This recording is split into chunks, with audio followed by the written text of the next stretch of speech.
اور اس سے بھی اہم بات یہ ہے فحاشی کی باتیں پھیلانا۔ آپ کے علم میں ہے کہ بہت سخت وعید ہے قرآن مجید میں، اللہ تعالیٰ نے ان الذین یحبون ان تشیع الفاحشۃ فی الذین آمنوا لہم عذاب علیم فی الدنیا والآخرہ۔ فحاشی کی باتیں پھیلانے والے، ان کے لیے دنیا اور آخرت میں دردناک عذاب ہے۔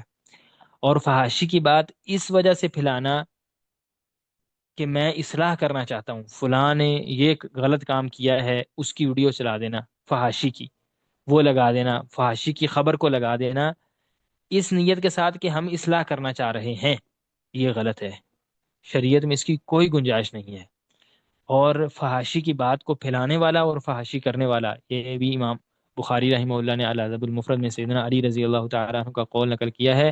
وہ فرماتے ہیں دونوں برابر کے گناہ گار ہیں، فحاشی کرنے والا بھی اور پھر اس کی آگے خبریں پھیلانے والا۔ اگر تو آپ اس پہ کوئی قانونی کاروائی کروا سکتے ہیں تو کروائیں، اس پہ کریں۔ اگر نہیں کروا سکتے، آپ کچھ نہیں کر سکتے، اور صرف آپ کا مقصد چسکے لینا ہے اور لوگوں کو چسکے فراہم کرنا ہے، تو یہ پھر بہت سخت وعید ہے اس پر۔ آپ جو فحاشی ہے اور عریانی ہے اس کی باتوں کو لوگوں میں پھیلانا چاہتے ہیں۔ اسلام نے جو زنا کا معاملہ ہے اس کے لیے کیوں باقاعدہ 4 گواہوں کو رکھا ہے، تو اس کی علماء نے حکمت بیان یہی کی ہے کہ تاکہ جتنا یہ معاملہ دب سکتا ہے، مخفی رہ سکتا ہے، چھپ سکتا ہے، اتنا چھپ جائے۔ ایک بندہ دیکھے گا تو وہ چھپ جائے گا، اس کے پاس 3 لوگ اور لوگ نہیں ہیں تو وہ چھپا رہے گا۔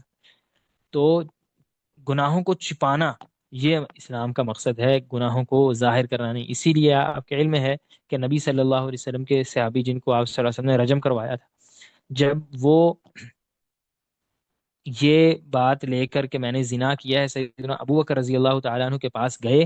ابو بکر رضی اللہ تعالیٰ عنہ نے انہیں کہا کہ آپ نبی صلی اللہ علیہ وسلم کے پاس نہ جائیں، گناہ ہو گیا ہے، اللہ تعالیٰ سے معافی مانگے، یعنی اپنے گناہ کو چھپائیں۔ اگر کوئی عادی مجرم ہے، ٹھیک ہے، اس کے خلاف کارروائی ہونی چاہیے۔ اگر کسی مسلمان سے کبھی ایک گناہ ہو گیا ہے، اس کو پھیلانا اور اس کو پھیلا کر پھر باقاعدہ لوگوں کو بھی وہاں پہ جمکھٹے جمع کرنا اور تبصرے کرنا اور اپنی زبانیں جو ہیں وہ ان کو چسکے فراہم کرنا، یہ اس ایک طالب علم کی شایان شان بالکل بھی نہیں ہے۔